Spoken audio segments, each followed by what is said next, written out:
又是阴天，你看外边的天空。但是呢，这个天气是这样的，一会是晴天，一会是阴天。云南的这个气候就是这样，即使下雨下个1个小时都算长的了，通常都下这个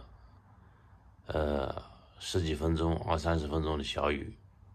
雨停了马上就晴天，路就干了，不会影响你的出行生活。阴天呢有个好处就是没有太阳晒，不热。现在我气候就像那个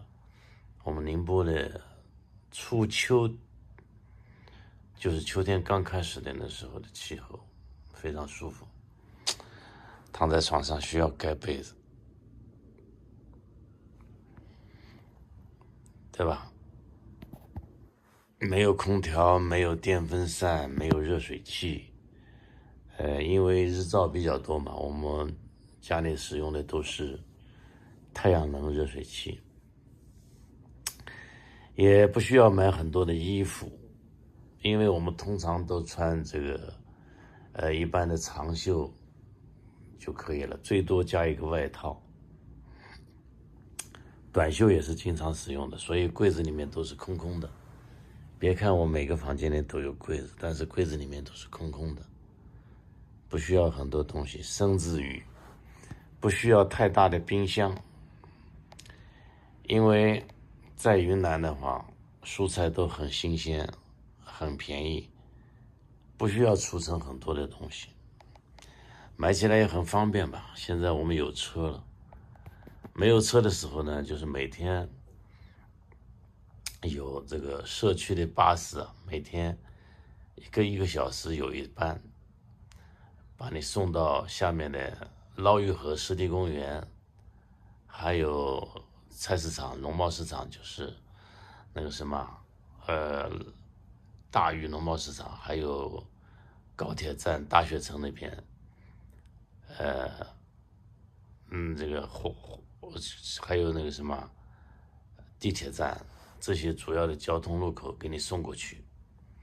你买菜有1个小时的时间，把你送到农贸市场，你买好以后，等着坐他的车回来。现在我们有车了，我也有自行车了，我今天打算骑自行车去买菜。这2天呢，可能刚刚上来吧，刚刚上来有一点不太适应，所以呢，睡眠呢不是很好。昨天我看了一下啊，睡了6个半小时，6个半小时，还行吧，但是很舒服，空气啊很新鲜啊。你看，我窗户来了以后，每个房间的窗户都这么打开了，风自然的流进来，不像在家里要开空调啊。最大的好处就是没有蚊子，外边也没有蚊子，家里也没有蚊子，极少极少。如果夏天的时候你晚上出去，很少很少会有蚊子咬你。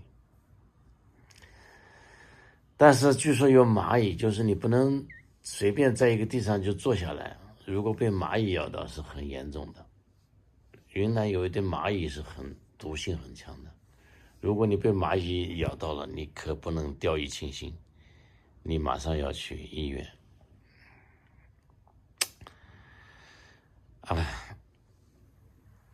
好了，起床了，